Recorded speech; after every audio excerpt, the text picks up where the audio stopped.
So this is the reception that leads to the live studio of this broadcast station. As you can see, okay, this is the staircase that will take us to the live studio. This is the reception. So we'll be talking about the equipment, some of the equipment you get to see when you entered into a live studio.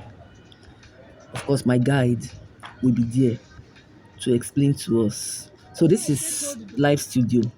So this is the live studio. As you can see all the equipment, the mic, the computer, the TV. So my guide will be on standby to like explain to us the functions of each of these equipment. Enjoy the ride with him. Hello, how are you out there? My name is Ejiro Oke. I work for Africa's largest radio network, Radio Nigeria, West Africa, and we are here in our live studio, Radio 103.5 FM, where news, sports, talk radio station. So what we have here is our work table where we sit and run operations, starting with the table itself, which is made of wood. Ordinarily, the table is a little too hard. The table is supposed to have soft, absorbent material to ensure that soundless operation. Then we have a very powerful. We have the mic stand, of course, as you can see, but we have two powerful multi-directional microphones to ensure that voices are captured from various points. Then we have the main equipment for the broadcast, which is the console. This is a Yamaha console. Then you have the channels, and then this white thing I'm fiddling with is called the fader. So this is the console. These are the faders, and these are the channels. One, two, three, four, five, six. You keep counting, and you get the number of channels. To give you extra voice quality, we have these knobs that are treble, bars, and auto. So you need a lot of training to fiddle with this to give you very clean sound production. So that is the console. So every other equipment here basically is connected to the console, making the console the most important equipment. Then we have the computer. There's hardly anything you do these days without computers.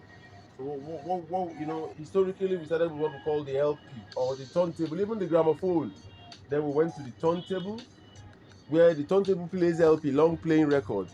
Before we started doing CDs, compact discs, and today seamless. You're playing from flash drive, or you're even playing from the computer itself. So we have two computers here. We have a computer that stores various kinds of info, our programming and our music.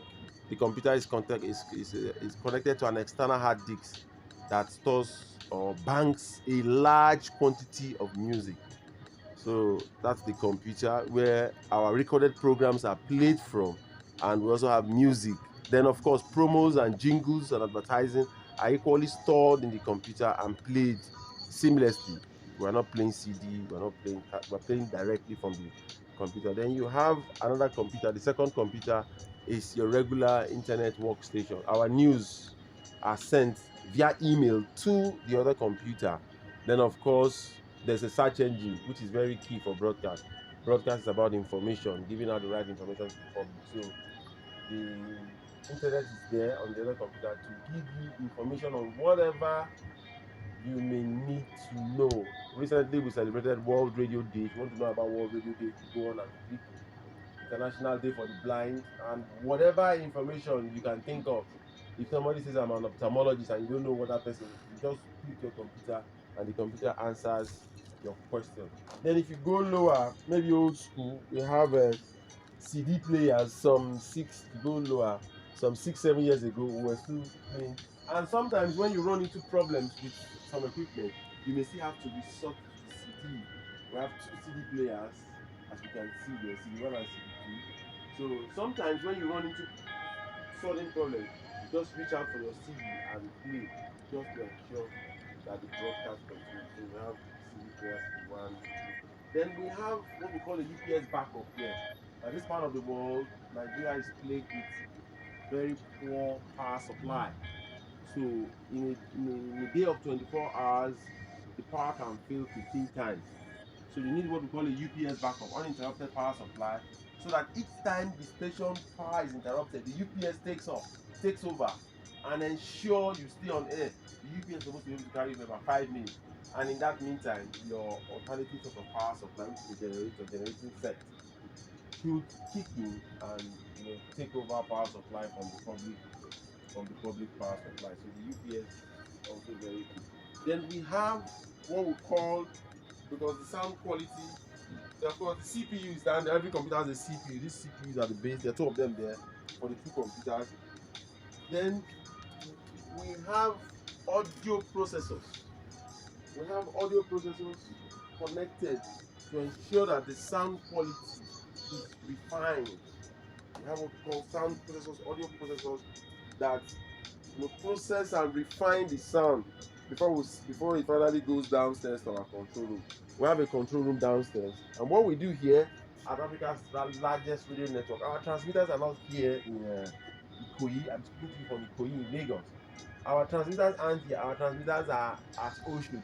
In the old school broadcasting, those days AM amplitude modulated on the shortwave, SW shortwave broadcast. The studio and transmitters are not co-located because the transmitters emit a lot of radiation. It's not safe for humans. So those days, the radio station and the transmitters are separated, and we operate like that till today. So after I talk here, the signals are sent to the control room. The control room has mini transmitters, and the mini transmitters push the signal from here to Oshodi. Oshodi, what we call Shogule transmitting station in Oshodi. That's where the transmitter is, and that is where the injection takes place before the transmitter now sends the signal for the world to see. We have a monitor here, what we call television. The television is also to serve as a source of information. However, it's been a while since the television worked. Television is kind of on. Some people feel the television will disturb the person working here, so that's why. Then we have microphone stands. We have speakers, but we call them monitors in broadcast. Then, of course, we have facility for phone-in programs. We have a telephone here for phone-in programs, and we're waiting for our box. There's this box where when somebody phones in, for example, we run a lot of network programs here, so people can phone in and you're supposed to record them and play back later. It's also a safety net so that somebody just does phones in and says rubbish on air. So we're supposed to have an audio box where you take calls and record and play them back. So for basics, that is how one of the first studios. Then we have documents that we use to broadcast. Every day we have an advertising schedule that tells you what advert to play and when. And we also have a program schedule.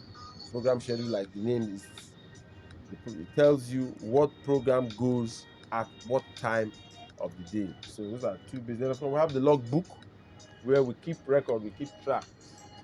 We have a shift.